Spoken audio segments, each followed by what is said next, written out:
గులకరాయితో దాడి చేస్తేనే హత్యాయత్నం బుక్ చేస్తారా అనేటువంటి ప్రశ్నలు ఉన్న చోట అసలు నిజంగా జగన్మోహన్ రెడ్డిని చంపాలనేటువంటి ఉద్దేశం వాళ్ళ ఇద్దరికీ ఉందా? ఈ కేసులోకి మిమ్మల్ని ఇరికించారా, లేకపోతే నిజంగా గులకరాయితో మీరు దాడి చేశారా? ఏంటి నిజాలు ఏంటి అసలు? స్థానిక వైసీపీ నాయకులు కూడా మాకెళ్ళి కొద్దిగా కన్నీసి చూడడం, వీటి సంగతి 3 రోజుల్లో చూద్దాం అనే మాటలు అయితే నాకైతే వినపడ్డాయి. గుణదల ఏరియా అని ఆ ట్రాక్ రోడ్లని తిప్పి గన్ను పెట్టి పేల్ చేస్తావు, నువ్వు దీనికి ఒప్పుకుంటావా ఒప్పుకోవా? జగన్పై గులకరాయితో అటాక్ కేసులో నువ్వు ప్రధాన నిందితుడివి, 45 రోజుల పాటు జైల్లో ఉన్నావు. మనం చెప్పు, నీకు 2 లక్షలు ఎక్కువ కేసు ఒప్పుకోండి ఇదని. ఎందుకని మిగతా వాళ్ళందరినీ కాకుండా నిన్ను మాత్రమే ఎందుకు టార్గెట్ చేశారని చెప్పి నీకు ఎప్పుడు డౌట్ ఏం రాలేదా?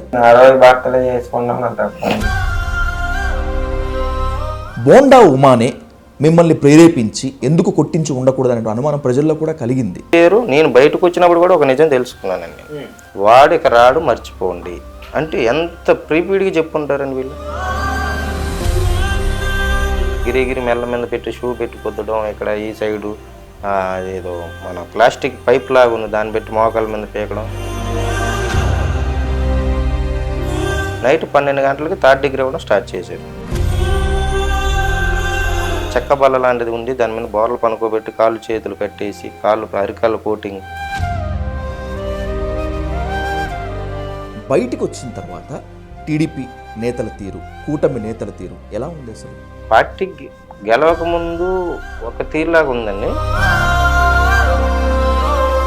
ఇల్లు తాకట్టు పెట్టి ఆ బేలుకు డబ్బులు కట్టి మా కొడుకుని బయటకు తెచ్చుకున్న వాళ్ళు పార్టీకి గెలిచినాక ఎంతవరకు నువ్వు రెస్పాన్స్?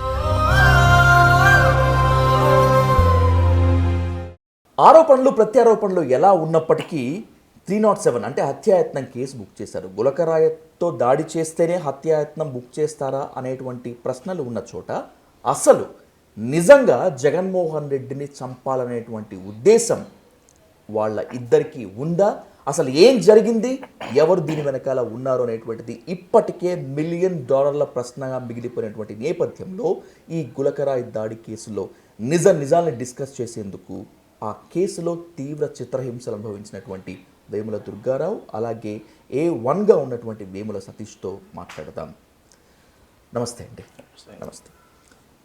జగన్పై అటాక్ జరిగినటువంటి కేసులో A1 సతీష్, A2 మీరు 45 రోజులు తను జైల్లో ఉంటే మిమ్మల్ని నానా చిత్రహింసలు పెట్టి 5 రోజులు ప్రతి స్టేషన్ ఇది ఒక కనపడకుండా తీసుకెళ్ళి 5 రోజుల తర్వాత చిత్రహింసలంతా పెట్టి 5 రోజుల తర్వాత మనం ఒప్పుకోకపోతే ఇక అవ్వట్లేదు అన్న తర్వాత బయటకు వదిలేశారు. ఏం జరిగింది దుర్గారావు? అసలు ఈ కేసులోకి మిమ్మల్ని ఇరికించారా, లేకపోతే నిజంగా గులకరాయితో మీరు దాడి చేశారా? ఏంటి నిజాలు ఏంటి అసలు? ఇది పక్క ప్లానింగ్తోనే జరిగిందండి. ఇది పక్కది ప్లాన్తోనే జరిగింది. ఆ రోజు సాయంత్రం కూడా సింగనార్ ఒడ్డు కాలనీలోకి అసలు లెక్కకైతే జగన్ గారు అయితే అటు రావడానికి అయితే లేదు ప్లాన్ అయితే. అతను అమెరికన్ హాస్పిటల్ రోడ్డు అయితే వెళ్ళాల్సింది, డాబాకోటల్ సెంటర్ నుంచి అమెరికన్ హాస్పిటల్ రోడ్లో వెళ్ళాల్సింది. అలా వెళ్తారో అని అందరూ అనుకునేసరికి ప్లాన్ అయితే ఇటు తిరిగింది. అయితే మాకు కూడా ఇప్పుడు ప్రతి సీఎం ఎవరు వచ్చినా కానీ జనాలకన్నది చూడాలని ఒక ఆలోచన ఉంటుంది, అతను ఎలాగుంటుంది. మేమైతే ఎప్పుడు చూడలేదు, సరే ఫస్ట్ టైం చూద్దామని మేము మా ఏరియాలో Singh Nagar Odduru colony, డాబాకోట centre Odduru colony మా ఏరియా దగ్గర మేము ఉన్నాం. 6 గంటల నుంచి ఎదురు చూస్తూ ఉన్నాం, ఇంకా వస్తారంటే సరే ఇంకా రావట్లేదని మేము అక్కడ మాకున్న కుర్రవాళ్ళతో వీళ్ళతో మాట్లాడుకుంటుంటే అక్కడున్న స్థానిక వైసీపీ నాయకులు కూడా మాకెళ్ళి కొద్దిగా కన్నీసి చూడడం, వీటి సంగతి 3 రోజుల్లో చూద్దాం అనే మాటలు అయితే నాకైతే వినపడ్డాయి. సరేలే దీంట్లో వీడేదో అనుకుంటాడు, అప్పుడు ఎలక్షన్ టైం కాబట్టి మనం కూడా పట్టించుకోకూడదులని మేము దాని ద్వారా అది వదిలేసిన తర్వాత అతను 8 గంటలకి రావడం అయితే జరిగింది. జగన్ గారు అన్నది 8 గంటలకి అయితే రావడం జరిగింది. మా ఏరియాని కూడా దాటి 300-400 మీటర్స్కి వెళ్ళిపోయారు అవతలకి. సంఘటన అయితే అక్కడ జరిగిన తర్వాత ఆయన ఒడ్డూరు కాలనీ అన్నది దాటి వెళ్ళిపోయిన తర్వాత మేమైతే అక్కడ నుంచి వెళ్ళిపోయి టీ తాగి 2 బంకులు ఉంటాయి సింగనగర్ డాబాకోట సెంటర్, 2 బంకులు బ్యాక్ సైడ్ చిన్న పార్టీ ఆఫీస్ అనేది ఉంటుంది. అక్కడ కూర్చొని మేము మాట్లాడుకుంటుంటే ఎలక్షన్ గురించి మాట్లాడుకుంటుంటే ఈలోపు టీవీలో అనేది స్ట్రోల్ జరుగుతుంది. జగన్ మీద రాయబడింది, ఏంటి రాయబడడం ఏంటని ఎక్కడని చూస్తుంటే అక్కడ ఉన్న గంగానం గుడి దగ్గర వివేకానంద స్కూల్ అని ఉంటుంది. వివేకానంద స్కూల్ దగ్గర జరిగింది. అక్కడికి మాకు 400 మీటర్స్ 300 మీటర్స్ మధ్య గ్యాప్ ఉంటుంది. జరిగిన ప్లేస్ వదిలేసి ఆ 2 రోజుల తర్వాత కూడా ఆ 2 రోజులైతే ఎవరిని టచ్ చేయలేదు వీళ్ళు. ఉమ్, ఆ 2 రోజుల తర్వాత చిన్నగా అన్నది ఇక్కడున్న సిచ్యువేషన్ ఏంటంటే అక్కడున్న ఒడ్రి కాలనీకి అన్నది వెనక సపోర్ట్ బ్యాక్ బోన్ అన్నది ఎవరు ఉండరండి. అక్కడ చదువు లేనోళ్ళు ఎక్కువ శాతం 98% చదువు లేనోళ్ళు, ఆ 2% చదువు ఉన్నోళ్ళు. ఉమ్, వీళ్ళని పట్టుకొని ఈ కేసుకి లాభ తీసుకొని దాని వరకు పార్టీకి ఉపయోగించుకుందామని వేసిన ప్లాన్ మాత్రం ఇది గట్టిగా ఉందండి. ఉమ్, దీంట్లో మరి వాళ్ళు ఏం చేయాలనుకున్నారు, ఎలా చేయాలనుకున్నారు అయితే అది వాళ్ళకే తెలియాలి. కాబట్టి దీని ద్వారా వేముల సతీష్ అన్న వయసులో వాళ్ళని ఒక నలుగురిని తీసుకెళ్ళటం, ఆ నలుగురిలో నలుగురిని బయటకు వదిలేయటం, ఈ సతీష్ అన్న అతను కుర్రోని తీసుకెళ్ళి నైట్ ఆ రోజు జరిగిన తర్వాత నుంచి 2 రోజుల తర్వాత 2.5 3 రోజుల మధ్యలో తీసుకెళ్ళి నైట్ పోలీసులు మొత్తం చీకటి ఆ చుట్టుపక్కల అంబాపురం అని, రామవరపాడు రింగ్ అని, ఆ గుణదల ఏరియా అని, ఆ ట్రాక్ రోడ్లని తిప్పి గన్ను పెట్టి పేల్చేస్తాను, దీనికి ఒప్పుకోవా. అక్కడ సంఘటన జరిగింది ఏంటంటే తను అదే రోజు జగన్ గారు వచ్చిన రోజు తను మిడ్నైట్ 12 గంటలకు తన బర్త్డే 14వ తారీఖు ఉంది. కాబట్టి మాకు ఆనవాయితీకి ఎప్పుడు మా ఒడ్రి కాలనీలో ఆర్చి లోన బయట ఉండమండి. మేము ఆర్చి అని ఒకటి ఉంటుంది. ఉమ్, ఆర్చిలోన ఫంక్షన్లైనా కానీ, బర్త్డేలే కానీ, ఏదైనా చావులైనా కానీ మాకన్నది సెలబ్రేషన్స్ ఏమైనా ఉంటే అక్కడ లోనే చేసుకుంటాం, కానీ మెయిన్ రోడ్డు మీదకి అయితే మేము రాము. అలాంటిది అతను కూడా బర్త్డే అనేది చిన్నపిల్లలు కాబట్టి తెలియని వయసు కాబట్టి లోన బర్త్డే చేసుకున్నాడు. ఇదే ఇది తీసుకొని వాళ్ళు ఈ పిల్లల్ని ఎత్తేసి మీరు దుర్గారావు పేరు ఒప్పుకోకపోతే నిన్ను చంపేస్తా, ఇది ఒప్పుకుంటే 2 లక్షలు ఇస్తామని ఇదే వేముల సతీష్తో ఉమ్, తనను కొట్టి స్టేషన్లో పెట్టి కొట్టి అక్కడ ఉన్న స్థానిక పోలీసులు, అక్కడ ఉన్న అధికార నాయకులు అందరూ కలిసి అక్కడ ఉన్న మా ఇంటి దగ్గర సచివాలయంలో నా ఓటర్ ఐడి కార్డు కూడా తీసి వీడిని మర్చిపోండి అని ముందుగానే చెప్పారంటే ఇది ప్రీపీడ్ ప్లాన్ అంటే అందరికీ అర్థమయ్యే ఉంటుంది. ఇది కూడా నాకు ఎలా తెలిసిందని నేను బయటకు వచ్చినాక ఎంక్వైరీ తీస్తే మమ్మల్ని తీసుకెళ్ళక ముందు ఆల్రెడీ ఓటర్ ఐడి కార్డులు మొత్తం చెక్ చేస్తున్నారు. ఎవరిది ఏంటి, ఎవరు ఎక్కడ ఏంటి, ఏ డేట్ ఆఫ్ బర్త్లో పుట్టారు, వీళ్ళ ఫోటోలు ఏంటి అలాగని మొత్తం తీసి అప్పుడు మమ్మల్ని గ్యాదర్ చేశారు. ఉమ్, తర్వాత ఈ సతీష్ అన్నది స్టేషన్లో పెట్టి ఆ నైట్ అంతా బాగా ఇది తీసి తర్వాత తెల్లవారుజామున 11 గంటలకు తెల్లవారుజామున 7 గంటలకు 10 మంది పిల్లలు మాయమయ్యారు, నైట్ పోలీసులు వచ్చి తీసుకెళ్ళిపోయారని అక్కడ స్థానికంగా యాక్టివ్గా టీడీపీలో అయితే మాత్రం నేను బలంగా తిరుగుతున్నాను. ఉమ్, ఎందుకంటే మాకు వైసీపీ వచ్చిన కాడ నుంచి పనులు లేవు, ఉద్యోగాలు లేవు, ఇక్కడ చదువుకున్న వాళ్ళు తక్కువ, మెయిన్ ఒడ్రు పనికి వెళ్ళే వాళ్ళు ఎక్కువ, ఇసుక మొత్తం ఎక్కడికక్కడ రేట్లు పెంచేసి ఇష్టాచారంగా అయిపోయింది. పనులు లేవు, రోడ్ల మీద పడిపోయారు. అబ్బో మళ్ళీ ఇదే ఉందంటే మనం చెప్పలు పట్టుకుని రోడ్డు మీద గుళ్ళ దగ్గర అక్కడెక్కడ కూర్చొని అడుక్కోవడం తప్ప మనకి వేరే దికాణం లేదు అని మేము ఈ పార్టీ ఉంటే మన వల్ల కాదని మేము టీడీపీని గెలిపించుకుందామని మేము బలంగా అయితే తిరగడం మొదలుపెట్టాము. ఉమ్, ఆ బలంగా మరి వీళ్ళు ఇది ఏమనిపించిందో తెలియదు కానీ నింద మాత్రం ఇతని మీద తోసేద్దాం అని ఒక తెల్లవారుజామున 7 గంటలు 7:30 కల్లా 10 మంది పిల్లలు మాయమైపోయారు. ఉమ్, అదే ఒడ్రు కాలనీ గూడెంలో అదే ఒడ్రు వాస్తులే ఉమ్, మాయమైపోయిన తర్వాత ఇదే జరిగింది ఏంటని మొత్తం నేను రోడ్డు మీదకి టీ తాగడానికి 7:30 గంటలకు లేచి వస్తుంటే ఇలా జరిగిందండి. నేనంటే పార్టీలో అప్పుడు తిరుగుతున్నా కాబట్టి నాకు చెప్పారు అందరూ. ఇదే సతీష్ వాళ్ళ ఫాదరు వాళ్ళ అమ్మను వీళ్ళందరిని కలిపి అందరినీ నేను మా గారింటికి తీసుకెళ్ళడం జరిగింది. అన్నయ్య ఇలా జరిగిందంటే ఇది పెద్ద కేసు ఉంది, ఇది మాట్లాడదాం, అసలు ఏం జరిగిందో ఏంటో అసలు మనకే తెలియదు, అసలు ఎక్కడికి వెళ్ళారు ఏంటంటే పిల్లలు అయితే ఎక్కడ ఉన్నారు కానీ ఎవరికి ఆచూకీ అయితే తెలియదు. అక్కడ నుంచి టర్న్ పాయింట్ నేను ఎప్పుడైతే ఈ జనాల్ని ఉమాగారి ఇంటికి తీసుకెళ్ళానో అక్కడ నుంచి నా మీద దృష్టి పెట్టారు వీళ్ళు. ఓకే. 11-11:30 గంటలకి ఇంకా నా మీద స్ట్రోల్ అవుతూ ఉంది టీవీలో. 12 గంటలకల్లా ఏ2గా దుర్గారావు, ఏ2గా వేముల దుర్గారావు, ఏ2గా వేముల దుర్గారావు అని స్ట్రోల్ జరుగుతూ ఉంటుంటే నాకు వచ్చిన ఇన్ఫర్మేషన్లో ఇలా జరుగుతుందని నాకు తెలిసింది. తప్పు చేయనప్పుడు నేను ఎక్కడా పారిపోవాల్సిన అవసరం లేదు, ఏం చేయాల్సిన అవసరం లేదు, డైరెక్ట్ నా ఏరియాలో ఉన్నప్పుడు వచ్చారు. సాయంత్రం 5:30 గంటలకి నేను సింగనగర్ వచ్చాను. నేను బయటికి వెళ్ళి నా వర్క్ పని మీద నేను సింగనగర్ వచ్చాను. వచ్చి టీ తాగుతుంటే సాయంత్రం 5:30 గంటలకు వచ్చి సివిల్లో వచ్చేసి ఈ ఫోటో నీదే అన్నాను, నాదే అన్నాను. ఒకసారి అమ్మటనే అతను ఎవరో ఫోన్ చేసి సార్ ఎక్కడే ఉన్నాడు, దొరికాడేంటి, దేనికి దొరికాడు అంటున్నావు, దేని గురించి అడుగుతున్నాను అని అడిగితే ఒక 5 నిమిషాలాగా అన్నారు. ఈలోపు జీప్ వచ్చి అది క్రైమ్ మాల్లో పోలీస్ బులోరా బండి వైట్ కలర్ వచ్చి నన్ను ఎక్కించుకోవడం స్టార్ట్ చేశారు. అక్కడ నుంచి నాకు అర్థమైంది ఏంటంటే అప్పుడు దాకా మాకు తెలియదు ఇది గులకరాయికి విషయం అనే విషయం అయితే అప్పుడు వాళ్ళు జీబు ఎక్కించుకొని తీసుకెళ్లేదాకా అయితే మాకు ఈ కేసు అని కూడా తెలియదు అది ఇలా జరిగిందని.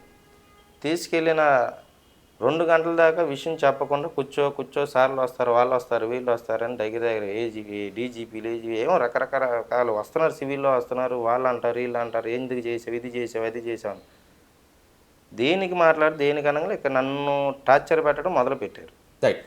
వన్ సెకండ్ దుర్గా గారు, ముందు సతీష్తో మాట్లాడి నెక్స్ట్ మీ దగ్గరికి వస్తుంది. సతీష్, అసలు ఏం జరిగింది? జగన్పై మర్డర్ అటెంప్ట్, జగన్పై గులకరాయితో అటాక్ కేసులో నువ్వు ప్రధాన నిందితుడివి, 45 రోజుల పాటు జైల్లో ఉన్నావు. ఏం జరిగింది? పోలీసులు నిన్నే ఎందుకు టార్గెట్ చేశారు? అది మొత్తం వివరించు. అయితే ఆ రోజు మేము పనికి వెళ్ళి వచ్చాము, ఏప్రిల్ 13వ తారీఖు. అయితే ఇంకా పనికి వెళ్ళి వచ్చి స్నానం చేసి రోడ్డు మీదకి రాగానే 300 ఎత్తాం జెండాలు అవి పట్టుకొని కొంచెం నుంచామంటే వెళ్ళాం. మా ఫ్రెండ్స్ జగన్ గారి యాత్రకి మా ఫ్రెండ్స్ మేము అందరం వెళ్ళాం. ఒక 5 దాకా వెళ్తే జగన్ గారు అన్ని ఆ టైంలో వచ్చారు. అయితే మేము ఆ ఫ్లైఓవర్ దగ్గర చూసినాం. ఇంకా అటు నటు గుడివరం దగ్గరికి ఆటో ఎక్కి బీసీ రోడ్డు వెళ్ళి కేకులు అవి తెచ్చుకున్నాం. ఎందుకు? ఏప్రిల్ 14వ తేదీ నీ పుట్టినరోజు కాబట్టి. నా పుట్టినరోజు కాబట్టి కేకు బట్టలు అవి తీసుకున్నాను వెళ్ళాం. ఇంక వెళ్ళి వచ్చేవాడికి దెబ్బ తగిలింది, అది మాకు కూడా తెలియదు. అయితే ఇంకా కేక్ కటింగ్ చేసాం. అప్పుడు పోలీసు వాళ్ళు ఒక 6-7 వచ్చిండ్రు. ఏంట్రా బాబు ఎక్కడ ఏం పని అంటే ఇంక వెళ్ళిపోయాను.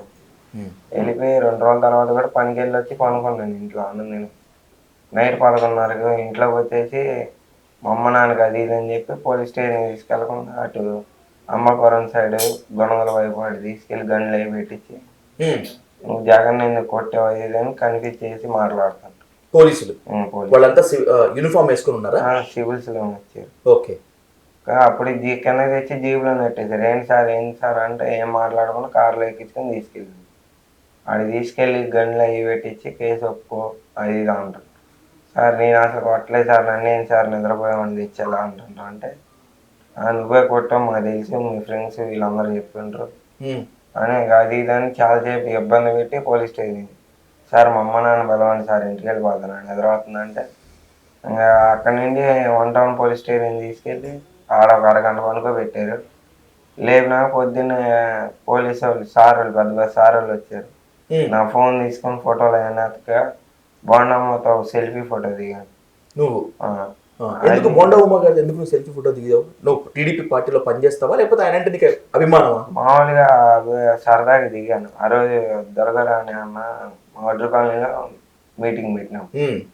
అది ఫోటో ఏ మీటింగ్ లో దిగామంటే దొరకరాను అలా మీటింగ్ పెట్టించాడు మా వడ్రు కాలనీలో. ఓకే. అప్పుడు దిగా అంటే ఆయన మీద చెప్పు అది ఇదని ఫోర్స్ చేసి. ఓకే. నువ్వు రాయితో కొట్టింది నువ్వు అని వాళ్ళ అనుమానము. నీతో రాయి పెట్టి కొట్టమని చెప్పింది మాత్రం దుర్గారావు అని చెప్పమన్నారా? అసలు నాకు సంబంధం లేదు అది.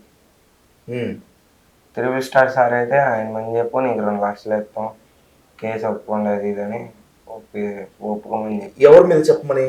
దొరకరావు మంది. ఓకే. ఆయనే కొట్టించాడని చెప్పమని. 1000 రూపాయలు ఇచ్చాడని చెప్పు అది ఇదని చెప్పి మనీ అన్నమని. దుర్గారావు 1000 రూపాయలు ఇస్తే నువ్వు రాయి తీసుకొని జగన్మోహన్ రెడ్డి గారిని కొట్టించాడు. కొట్టినాడు చెప్పు నేను వదిలేస్తాం ఆయన పంపిస్తాం 2 లక్షల రూపాయలు ఇస్తారన్నారా? నేనైతే కొట్టలేదు సార్, మాకు ఎందుకు సార్ ఇది ఏమనలే, ఏమని ఎక్కువ మాట్లాడి కొడతాం. కొట్టారా నిన్ను? కొట్టారు సార్.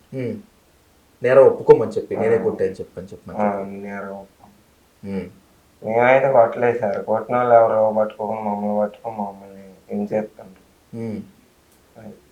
45 రోజులు జైల్లో పెట్టారు కదా? జైల్లో మళ్ళీ నీపైన అటాక్ కానీ అట్లా ఏమైనా జరిగిందా? అలా ఏం జరగలేదు. జైల్లో ఉన్న తర్వాత వైసీపీ తరపున ఎవరైనా వచ్చి నీతో మాట్లాడటం కానీ లేకపోతే నేరం ఒప్పుకోమని లేకపోతే నీకు అట్లా ఏమన్నా చేశారా? ఎవరన్నా వచ్చి మాట్లాడారా? అలా ఏం మాట్లాడారు. ఎందుకని మిగతా వాళ్ళందరినీ కాకుండా నిన్ను మాత్రమే ఎందుకు టార్గెట్ చేశారని చెప్పి నీకు ఎప్పుడు డౌట్ ఏం రాలేదా? ఏం అనిపించలేదా? అనిపించింది. ఆ రోజు బర్త్డే చేసుకుంటాం నాకు తక్కువ అనిపించింది సార్. 13వ తేదీ అటాక్ జరిగింది.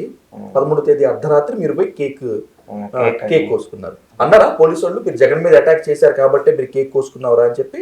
అందులో ఇంటికి వెళ్ళిపోమంటారు. మేము ఇంటికి వెళ్ళిపోయాము. ఆ రోజు కాదు, పోలీస్ కస్టడీలో ఉన్నప్పుడు అన్నారు. ఆ రోజు కేక్ ఎందుకు కోసుకున్నారా, మీరు జగన్ ఒకటి సెలబ్రేట్ చేసుకున్నారు అది ఇదని బెదిరిస్తుంటారు. ఎంత బతినాడుకున్నా వినలేదు, గన్లు పెట్టే బెదిరించారు. వాళ్ళ పేర్లు ఏమన్నా గుర్తున్నాయా? పేరు లేదు సార్. పేర్లు అసలు ఏం తెలియదు. ఎందుకని దుర్గారావు గారు మిమ్మల్ని ఎందుకు టార్గెట్ చేయాల్సి వచ్చింది? అంటే పోలీసులకు అభియోగం ఏంటంటే రాయి పెట్టి కొట్టింది A1గా ఉన్న సతీష్, 1000 రూపాయలు ఇచ్చి మీరు కొట్టించారని చెప్పి, మీతో కొట్టించమని చెప్పింది బోండా ఉమామహేశ్వరరావు అని చెప్పి ఒక అభియోగం. లోకేష్ గారు అని కూడా ఇద్దరు మీద పెట్టమన్నారు. అవునా? కొండమ్మ గారు A2, లోకేష్ గారు A3, దుర్గారు A4 కింద వేస్తా అన్నారు నన్ను. ఇతను A1 కింద, సతీష్ని A1 కింద పెట్టి, ఉమా గారిని A2 పెట్టి, లోకేష్ గారిని A3 పెట్టి, దుర్గారావుని A4 కింద వేస్తాను, నువ్వు ఒప్పుకుంటే నిన్ను చివరి వేస్తాను, ఏదో ఒకటి చేసి నేను బయటికి తెప్పిస్తాము, ఇది ఒప్పేసుకో. ఇది మాత్రమే కాకుండా దాదాపు 50 లక్షల రూపాయలు కూడా మీకు ఇస్తాను, 30 నుంచి 50 లక్షల దాకా బేరాలు చేశారు. వాళ్ళిద్దరు పేర్లు చెప్పమని పోలీసులు ఇదంతా మాట్లాడారా? వైసీపీ నేతల? పోలీసులు డైరెక్ట్ పోలీసులు. నేను అప్పుడు చెప్తున్నాను, బయటకు వచ్చి ఇప్పటికీ చెప్తున్నాను. మొత్తం ఏంటంటే మొత్తం అంతా ఏకం అయిపోయారండి ఇది. ఎందుకంటే ఇక్కడ ఈ సంఘటన జరిగిన ప్లేసు మొత్తం నాకు తెలిసి సంఘటన జరిగిన ప్లేసులు అయితే ముస్లిమ్స్ అన్న ఏరియా పెద్దది. ఓకే. అక్కడ నుంచి తీసుకెళ్లకుండా సంఘటనకి 300-400 మీటర్ మధ్యలో ఉన్న మా ఒడ్రు కాలనీనే ఎందుకు మీరు గుర్తించారు? ఎందుకు టార్గెట్ చేశారు? ఎందుకని? దీంట్లో అంటే చదువులు ఉండదు, అంతా మట్టి పనులకి, స్లాబ్లు, కాంక్రీట్ పనులకి వెళ్ళేవాళ్ళు తప్ప పెద్దగా తెలివి తేటలు అన్నది ఏం లేదు. పొద్దున పనికి వెళ్తారు, సాయంత్రం వస్తారు, తింటారు, కొద్దిగా ఏమైనా ఉంటే కొద్దిగా అలవాట్లు ఉన్నారు, తాగుతాడు, వస్తాడు, పనుకుంటాడు, మళ్ళీ తెల్లారు 5 గంటలు 6 గంటలు మళ్ళీ పనులకి వెళ్ళిపోతారు. వీళ్ళకి తెలిసిన ఇవే. ఆదివారం ఒకరోజు సెలవు. వీళ్ళకి ఎవరికి బ్యాక్ బోన్, వెనక సపోర్ట్ ఏ రాజకీయ నాయకుడు ఇవ్వరు, వెనక ఎవడు రాడు. కొడితే కొట్టామంటే ఎవడు బయటికి రాడు ఇంట్లో నుంచి అని ఇళ్లలో నుంచి బయటకు తీసారు. అదే మీరు సంఘటన జరిగిన ఏరియా మీరు తీసుకుంటే అదే ముస్లిం మొత్తం. ఇప్పుడు మా ఇద్దరిని తీసుకెళ్ళినట్టు అక్కడ నుంచి తీసుకెళ్ళి దూరుకుండే వల్ల అక్కడ స్థానిక ఎమ్మెల్సీ ముస్లిం MD రూహుల్లా. వాళ్ళ ఏరియానే కదా, అది వాళ్ళ తాలూకా వాళ్ళే కదా, తీసుకెళ్ళొచ్చు ఒక ఇద్దరిని. ఎందుకు నేను ఇది కూడా అడిగాను, ఇదే పోలీసుని ఇది కూడా అడిగాను, ఎందుకు తేలేదు? మా ఏరియా దగ్గర జరిగితే నన్ను అన్నందుకు నేను తప్పు అని పడతాను కింద. జరిగింది ఏ ఏరియాలో అక్కడ తీయకుండా ఆ ఏరియా వాళ్ళు ఇప్పుడు మమ్మల్ని ఇక్కడ తీశారు, అక్కడ నుంచి కూడా ఒక ఇద్దరు తండి మమ్మల్ని ఎంచుకున్నారంటే ఇది ప్రీ ప్లాన్ చేసుకుని వచ్చారు. మీరు ముందుగానే ప్లాన్ గీసుకున్నారు. అప్పటికి నాకు అక్కడ ఉన్న కార్పొరేటర్ వాళ్ళ హస్బెండ్ శ్రీనివాస్ రెడ్డి, అతను వీడికి 3 రోజులు ఉందలేరా అప్పుడు చూపిస్తాను కొంతమందితో వైసీపీ నేతలతో అంటాం కూడా నేను విన్నాను. నిజమేనా? అక్కడ స్థానికంగా ఉండేటువంటి వైసీపీ కార్పొరేటర్ వాళ్ళ హస్బెండ్ కు మీకు మీరంటే పడదని, అతనికి మీరు చాలా యాక్టివ్ గా ఉన్నందువల్ల ఈ కేసులో ఇరికించారనేటువంటిది ఒక వాదన కూడా ఉంది. నిజమేనా? ఇది వాస్తవేనండి. ఓకే, ఇదైతే వాస్తవం. ఎందుకంటే మేము అన్నది మాకు వెనకబడిన కుటుంబాలు, మేము ఏదో ఒకటి కొద్దిగా ముందుకెళ్తే మాకు రాజకీయ పరంగానే ఏదో పిల్లలు ఉద్యోగాలకో ఏదన్నా ఇప్పుడు పనులు చేసుకుంటున్నారు, కాంక్రీట్ పనులు అయ్యని, ఆ వైప్లాటల్ మిల్లర్లు అని ఏదో చిన్న చిత్తగా మాకు తగ్గట్టు ఏదో మేమే లక్షలు సంపాదించాలి, కోట్లు సంపాదించాలి అని ఏం లేదు. మాకు సంవత్సరం మీద ఒక 10,000 వచ్చినా రాజకీయ పరంగా మాకు వాళ్ళ పేరు చెప్పుకొని బతుకుతున్నా అన్నట్టు ఉంటుంది తప్ప వేల మీద లక్షలు రాలేయడం మాకేం అవసరం అండి. ఒక సీఎం క్యాండిడేట్ మీద రోజుగా 1000 రూపాయలు సంపాయాలని మా ఆలోచన ఉంటుంది తప్ప ఒక సీఎం క్యాండిడేట్ మీద రాయేస్తే మాకేం వస్తుంది? పోనీ అసలు సీఎం చూడాలనే మాకు అంత ఆత్రంగా ఉండి మేము అక్కడ నిలబడితే అతని మీద రాయేయాలంటే ఎంత ధైర్యం ఉండాలి మాకు. కానీ దాని తర్వాత బోండా ఉమాతో మీరు అత్యంత సన్నిహితంగా ఉన్నటువంటి ఫోటోలు బయటపడ్డాయి. మీరు టీడీపీలో యాక్టివ్గా పనిచేసినప్పుడు కొన్ని ఫ్లెక్సీల ఫోటోలు ఇవంతా కూడా బయటపడ్డాయి. ఓపెన్గా చెప్పాలంటే టీడీపీలో కూడా మీరు చాలా యాక్టివ్గా ఉన్నారు ఆ ఏరియాకి సంబంధించి. అవును. బోండా ఉమానే మిమ్మల్ని ప్రేరేపించి మీతో కొట్టించి ఉండకూడదు అనేటువంటి అనుమానం, ఎందుకు కొట్టించి ఉండకూడదు అనే అనుమానం ప్రజల్లో కూడా కలిగింది. అప్పుడు ఎట్లా అనిపించింది? అసలు అక్కడ స్థానికంగా నిలబడిన వెల్లంపల్లి అన్న వ్యక్తి ఆటోమేటిక్గా అక్కడ ఓటింగ్ లేదు. ఈ ప్లాన్ చేయాల్సిన అవసరం కూడా బోండా ఉమా గారికి అయితే లేదు.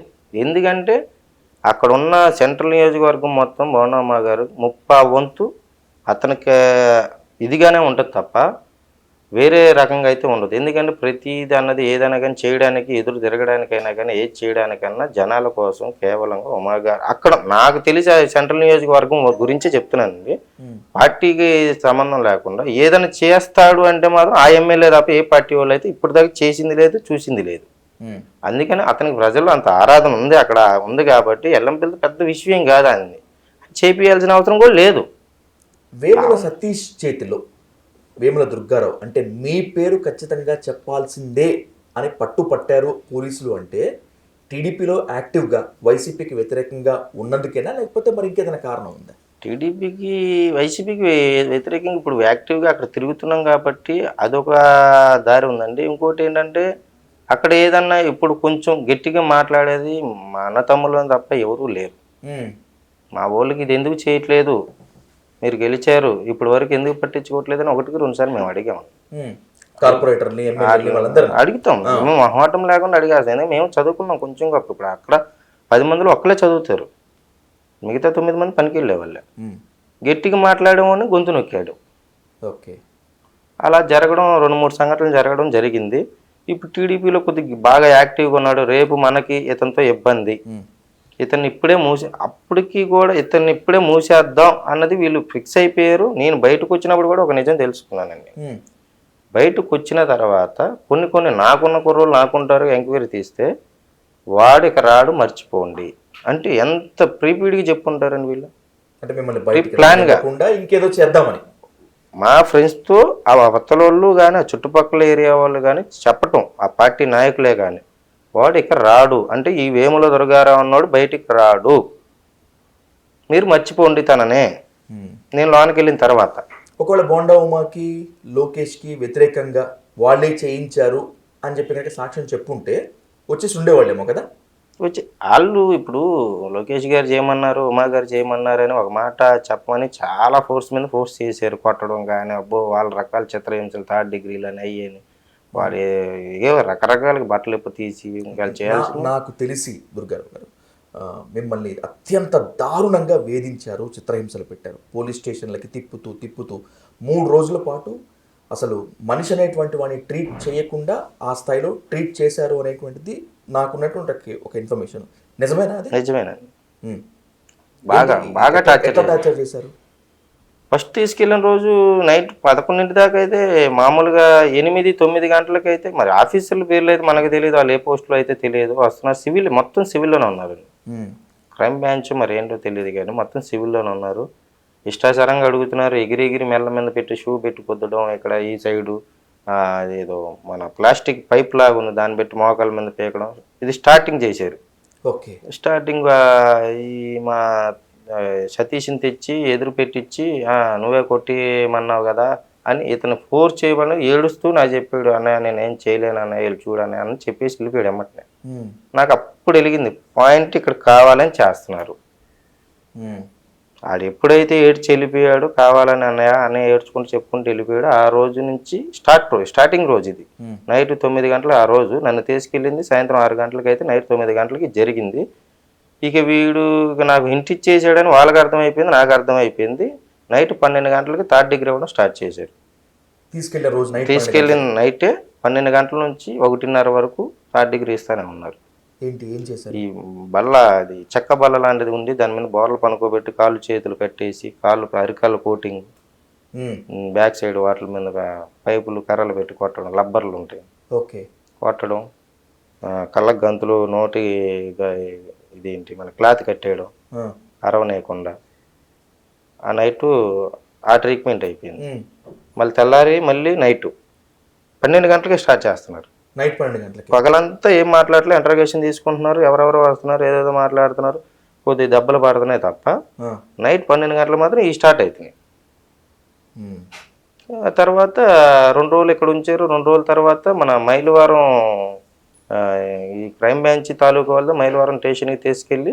మైలవరంకి ఏం సంబంధం అసలు మీకు? నాకు తెలియదు, అది నాకు అసలు తెలియదు. జరిగింది ఉంటే ఇక్కడ అజిత్ సింగ్ నగర్లో ఇంకెక్కడైనా పోలీస్ స్టేషన్, మైలవరంకి తీసుకెళ్లారు అంటే మరి నాకు అయితే లోనన్నసేపు నాకు తెలియదు విషయం. ఇది చెప్తేనండి అక్కడ తీసుకెళ్ళి ఆ పూట అంతా బాగానే ఉంచారు, భోజనం పెట్టారు, బాగానే ఉన్నారు, అది ఇది అని అడిగారు. ఇక్కడ నుంచి సిఐ రావటం, సింగనగర్ ప్రకాష్ నగర్ నున్న స్టేషన్ ఉంది, ప్రకాష్ నగర్లో నున్న స్టేషన్ అని ఉంటుంది పోలీస్ స్టేషన్.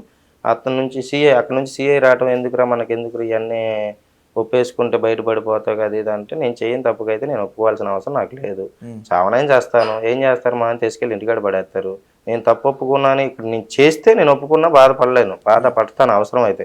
చేయని దానికి నేను ఒప్పుకుంటే నా పిల్లలు ఉన్నారు రోడ్ల మీద పడిపోతారు, ఎలా చూస్తారేంటి? నేనే కొట్టించాను అని ఒప్పుకోమనా, లేకపోతే నా చేత బోండా ఉమా లోకేష్ కొట్టించడం ఒప్పుకోమనా?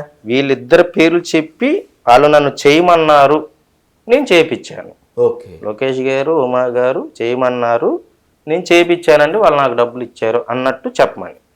ఇలా ఒప్పుకుంటే దెబ్బలు తప్పుతాయి, బయట డబ్బులు తీసుకొస్తారు, 50 లక్షలు కూడా 50 ఇస్తారు. లక్షలు క్యాష్ ఇస్తాము, మంచి మంచి పోస్ట్ ఇస్తాము విజయవాడ సిటీ మొత్తం మీద. ఉమ్. విజయవాడ సిటీ మొత్తం మీద అత్యధిక పోస్ట్ నీకు వస్తుంది వైసీపీ తరపు నుంచి. నాకెందుకు చేయని తప్పుకి నాకు పోస్టులు అవసరం, డబ్బు అవసరంలా, నాకు అవసరం లేదు. నేను తప్పు చేశానన్నా ఏదైనా ప్రూఫ్ చూపించు. ఉమ్. తప్పు చేయనప్పుడు ఎందుకు నన్ను కొడుతున్నారని గట్టిగా అడ్డం తిరిగినందుకు ఆ రోజు మైలవరం స్టేషన్లో పెట్టారు చిత్రహింస. ఉమ్. ఒంటి మీద నూలు పోగు లేకుండా అసలు ఎంత దారుణంగా చేశారంటే అది ట్రీట్మెంట్ ఏంటో కూడా నాకు తెలియదు. పేర్లు అయితే మాకు తెలియదు, మేము ఎప్పుడు వెళ్ళిన వాళ్ళం కాదు కదా, ఎప్పుడు వెళ్ళిన వాళ్ళం కాదు. ఆ ట్రీట్మెంట్ పేర్లు మాకు తెలియదు. ఒంటి మీద నూలు పోగు లేకుండా కింద కూర్చోబెట్టి 2 కాళ్ళు ఇలా చీల్చేయడం, ఉమ్. ఇటు గోడకి అటు గోడకి ఆనిచ్చి అంత అంటే ఇంక ఇరిగిపోవడం కాళ్ళు 2. ఓకే. అంత దారుణమైన సిచ్యువేషన్ చేశారు. అయినా చేశారు, గట్టిగా చేశారు. తర్వాత అక్కడ ఉన్న సిఐకి కూడా వాళ్ళకి అర్థమైపోయింది వీడు ఎంత హింస పడినా కానీ ఎటువంటిది లేదు అన్నప్పుడు అప్పటికి నేను అన్నాను, చంపేస్తే చంపేయండి, ఇలా పెట్టాల్సిన అవసరం నాకు లేదు, తీసుకెళ్ళి ఇంటికాడ పడేసేయండి, ఇబ్బంది ఏం లేదు. నా నిజాయితీగా ఉన్నా కాబట్టి నా పిల్లలు వాళ్ళు బతకాల్సిన బతుకుతారు, నేను తప్పుడు ఉన్న అయితే మాత్రం ప్రూఫ్ చూపించి నన్ను లోనేసేయండి, ఇబ్బంది ఏం లేదు అని గట్టి పట్టుబడితే బయట తర్వాత బయట ఏం జరుగుతుంది ఏంటో అయితే మనకి తెలియదు. సాధారణంగా ఆ స్థాయిలో టార్చర్ పెడితే, 3rd డిగ్రీ టార్చర్ పెడితే కొన్నిసార్లు తప్పు చేయకపోయినా కూడా ఒప్పుకున్న సందర్భాలు ఉన్నాయి. ఎందుకు ఈ కర్మ ఒప్పేసుకుంటే ఈ టార్చర్ తప్పుతుంది కదా అనిపించలేదా? నాకు ఈ టార్చర్ ఒప్పుకోవాలంటే ఎలా ఒప్పుకుంటాం? ఇది ఒక సీఎం క్యాండిడేట్ మీద ఇలా జరిగిందని మిమ్మల్ని ఒప్పుకోమంటే నేను చేయని దాన్ని కూడా ఒప్పుకోవాల్సిన అవసరం నాకు లేదు. పోతే పోతాను, తర్వాత సంగతి తర్వాత. ఇప్పుడు నేను చేయని దానికి కూడా నేను ఒప్పుకొని నేను జైలుకి వెళ్తే నా పిల్లలు నా తల్లిదండ్రులు నా అన్నదమ్ముళ్ళు ఏమైపోతారు? పార్టీ నాయకులంతా పొలవమని ఇళ్ళ మీద పడిపోతారు. నువ్వు చేసాడు అంత ఒప్పించారని ఇంక ఇష్టోలు అయిపోతూ ఉంటుంది. అక్కడ జరిగిన సిచ్యువేషన్ ఎవరికి తెలియదుగా, కావాలని వీళ్ళు ఒప్పిస్తున్నారని. నేను పోతే పోతాను, నా ఫ్యామిలీ బాగుంటుంది, నేను చేయని తప్ప పోతే పోతాను. ఏదో నా దరిద్రం బాగోక ఇందులో కావాలని ఇరికిచ్చారు, నేను ఒక్కన పోతే అలానే ప్రశాంతంగా ఉంటారుగా అన్నదానికి నేను డిఎన్ఆర్ దిగే నేను కూడా వాళ్ళతో పాటు ఫుల్గా బాగా టార్చర్ పెట్టినందుకు వాళ్ళకి మరి ఇంకేం కలిగిందో, ఏం ఫోన్లు వచ్చినా ఏం వచ్చినా మాత్రం మరి నాకు తెలియదు. తెల్లారి నేను పంపించేస్తాంలో ఏం కాదులే పనుకో అది ఇది అన్నారు. మార్నింగ్ రెడీ అయ్యాను, డాక్టర్ని ఎవరినో తెచ్చారు, డాక్టర్ని తెచ్చి ఇంజక్షన్లు వేయించి తీసుకొచ్చి మళ్ళీ సిసిఎస్ స్టేషన్ 1 టౌన్లో పెట్టారు. మధ్యాహ్నం కల్లా పెట్టేసి నేను పంపించేస్తాము, ఇప్పుడన్నా ఏమన్నా ఉందా అది ఇది అన్నాడు. తీసుకెళ్తాను, మళ్ళీ తీసుకెళ్ళి ఇబ్బంది ఏం లేదు నాకు. ఏం చేస్తారండి, చేయని దానికి కూడా మళ్ళీ ఏందండి ఇది నాకు. ఒక్కసారి మా ఫ్యామిలీతో మాట్లాడొచ్చండి ముందు, తర్వాత మాట్లాడతాను అది ఇది అంటే, నీకు మంచి లైఫ్ ఉంది, మంచి అయ్యి ఉన్నాయి ఇవి ఉన్నాయి మేము ఇప్పిస్తాం అది ఇది అని పోలీసులే రాయబారాలు పెడుతుంటే ఇంకేం మాట్లాడారు. బేరసారాలు ఆడింది మొత్తం వాళ్ళే, బయట నుంచి వచ్చింది ఎవరు లేదు, చేసింది పోలీసు వాళ్ళే, మొత్తం వాళ్ళే.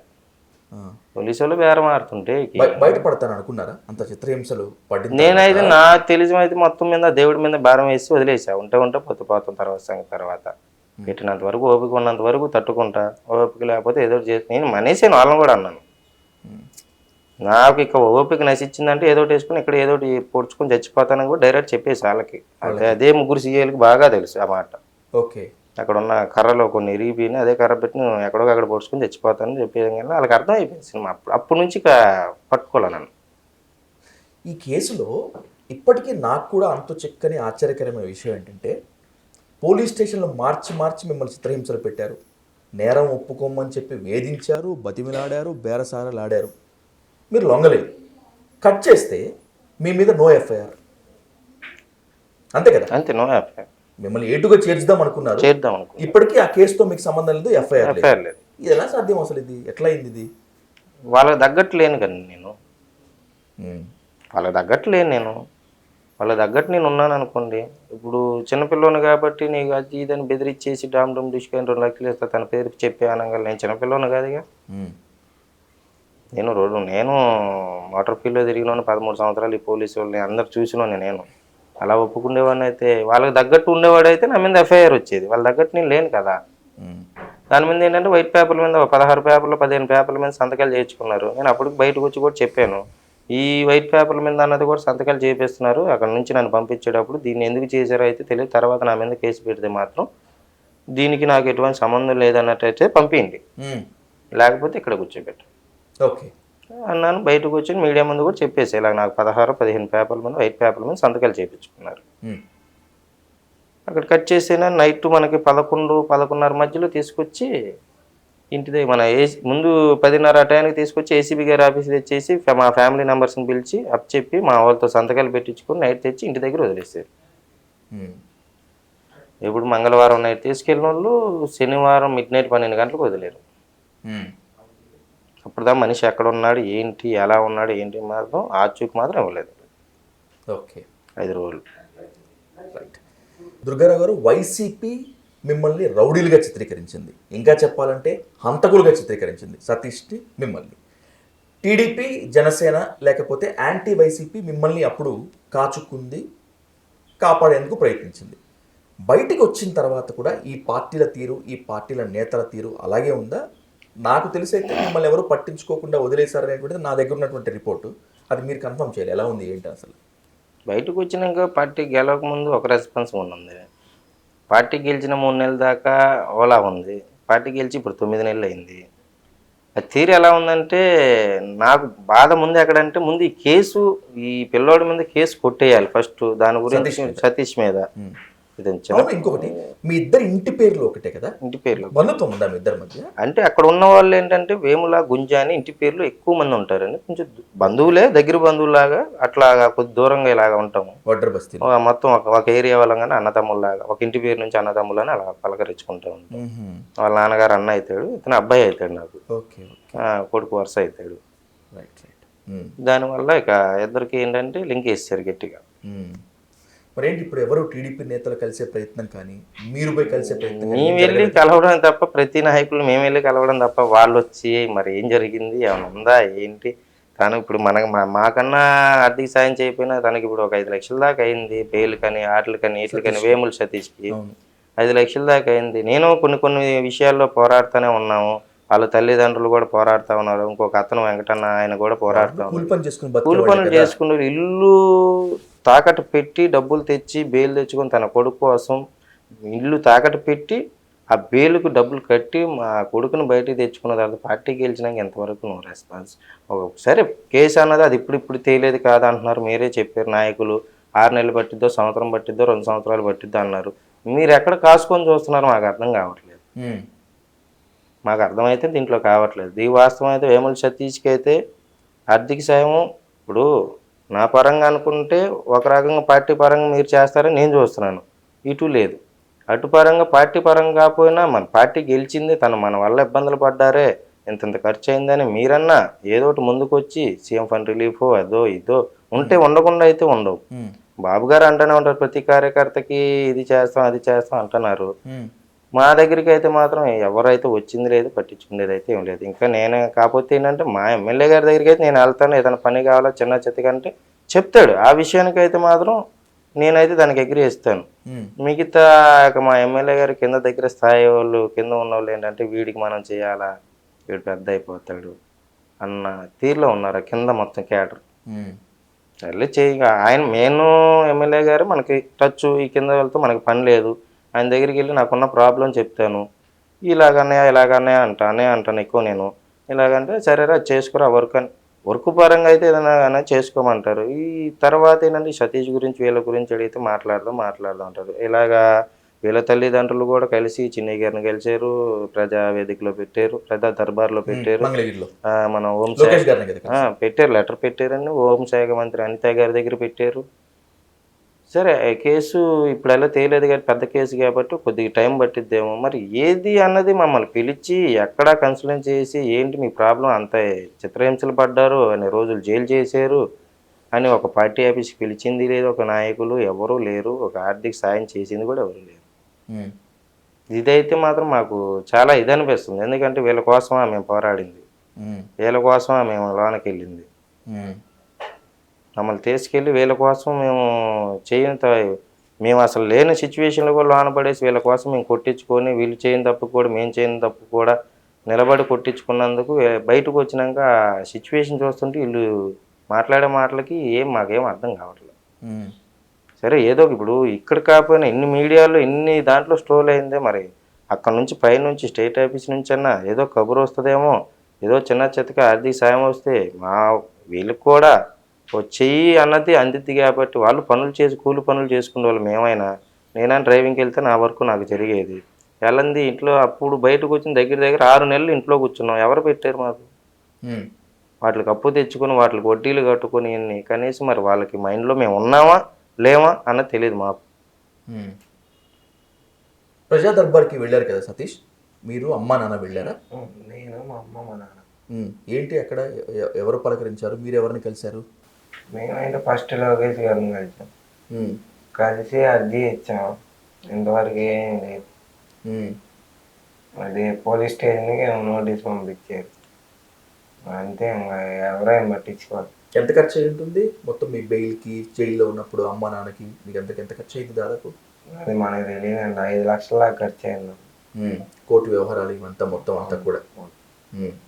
ఎవరు కూడా ఏం సాయం చేయలేదు. ఎవరు పట్టించుకోవట్లేదు కూడా. జైలుకి వెళ్ళొచ్చిన తర్వాత 1 కాదు 2 రోజులు కాదు 45 రోజులు ఉన్నావు కదా, బస్తీలో అంతా ఎట్లా చూసారు, ఎట్లా రిసీవ్ చేసుకున్నారు నిన్ను? నేను ఎవరితో మాట్లాడలేదు, పట్టించుకోలేదమ్మా. జైలుకి వెళ్ళి వచ్చాడు వీడు, అది చేశాడంటే ఇది చేశాడని చెప్పి ఎవరేం ఎగతాలు ఏం చేయలేదా? చేశారు చాలా మంది. ఎలా అనిపించింది మరి అప్పుడు? బాధగా ఉంది. అది మా ఫ్రెండ్స్ అయితే నా దగ్గరికి కూడా రాలేదు. అవునా? ఇప్పటికి కూడా? ఇప్పుడు మాట్లాడుతాం, అప్పుడు మాట్లాడు. ఏంటి మరి నెక్స్ట్ ఏం చేద్దామని, ఏంటి లోకేష్ గారిని కలిసావు, ఏమీ రెస్పాన్స్ ఉన్నట్టుగా ఏమీ అనిపించట్లేదు. సాయం చేయమని చెప్పి ఎవరినైనా అడుగుదామని చెప్పి అనుకుంటున్నారా నువ్వు, అమ్మ నాన్న, లేకపోతే ఏంటి ప్లాన్ ఏంటి అసలు నెక్స్ట్? మాకు ఈ కేసు కొట్టేస్తే చాలండి, మేమేం అడగట్లేదు. కేసు ఒకటి కొట్టేస్తే చాలు.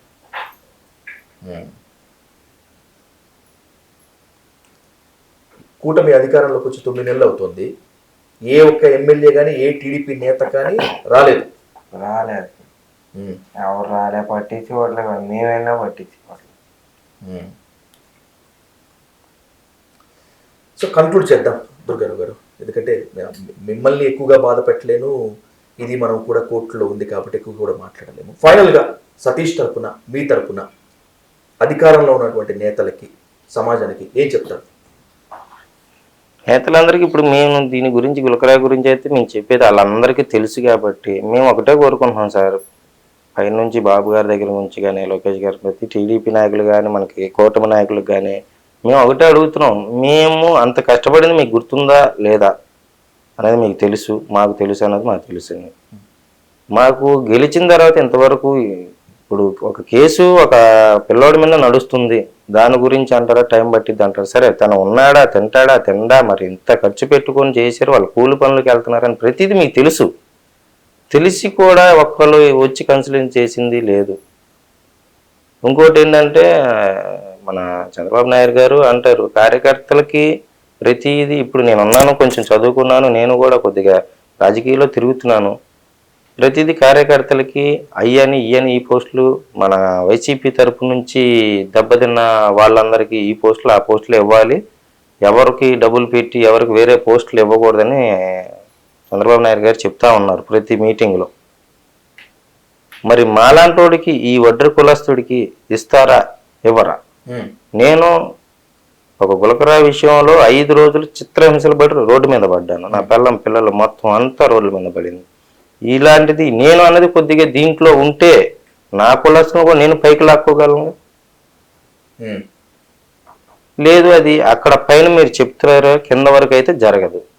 ఏదైనా కానీ బాబు గారు దగ్గరికి దృష్టి మాత్రం వెళ్లాల్సిందే సార్. దీనికైతే మెయిన్గా కింద స్థాయిలో అయితే జరగదండి. పైన చంద్రబాబు నాయుడు దగ్గరికి కానీ, ఆయన దగ్గరికి వెళ్తేనే కానీ దీనికన్నది ఒక పాయింట్కి ఒక పులికి అన్నది వస్తుంది. ఏదైనా కానీ కేసు విషయమే కానీ, ఒక ఆర్థిక సాయమే కానీ, మాలాంటి వాళ్ళు ఇప్పుడు యువకులు ముందుకు నెడితేనే కానీ ఏదన్నా తన వెనక 10 మందిని లాక్కోవాలన్నా, ఎంతోమంది నా వెనక 10 మంది కుర్రోళ్ళు తిండి తిప్పలు లేకుండా నాన్న ఇబ్బందులు పడి రోడ్ల మీద తిరిగితే వాళ్ళకు ఒక పని చేయలేక నేను ఆఫీసుల చుట్టూ తిరగాల్సి వస్తుంది. ఈరోజు ఒక పని చేపిలే, ఈ రోజుకి నేనే చేయనుకుంటా నేను ఒక క్షణం. కానీ ఇది బాబు గారి దగ్గరికి వెళ్తే విషయం చాలా బాగుంటుందని మీ దయ వల్ల దీన్ని ఆయన దగ్గరికి పంపిస్తారని, వాళ్ళ దగ్గర నుంచి మాకేమైనా రెస్పాన్స్ ఏమైనా వస్తుందేమని మేము ఎదురు చూస్తున్నాం సార్. రైట్. రాజకీయాలు కొన్ని కొన్ని సందర్భాల్లో చాలా దారుణంగా ఉంటాయి. అలాంటి దారుణమైన రాజకీయాల్లో ఎప్పుడూ కూడా నిరుపేదలు, అభాగ్యులు, సామాన్యులు మాత్రమే బలవుతూ ఉంటారు. మీ కథ చూస్తుంటే, మీ వ్యధ వింటుంటే నాకు కూడా అంతే అనిపిస్తుంది. సరే, మీరు అన్నట్లుగానే ఏది ఏమైనప్పటికీ ఎవరైతే అధికారంలో ఉన్నారో, ఎవరైతే మీకు అన్యాయం జరిగినప్పుడు అండగా నిలబడ్డారో, మళ్ళీ ఇప్పుడు వాళ్ళు మీకు అన్ని రకాలుగా అండగా నిలబడాలని ఈ ఇంటర్వ్యూ చూసి ప్రతి ఒక్కరు కూడా మీకు అండగా నిలబడాలని మనస్ఫూర్తిగా కోరుకుంటూ, అడిగిన వెంటనే నా మీద గౌరవంతో ఈ ఇంటర్వ్యూ ఇచ్చి ఎన్నో సంచలన విషయాలు మాట్లాడినందుకు థ్యాంక్ యూ సో మచ్ మీ ఇద్దరికి. Thank you.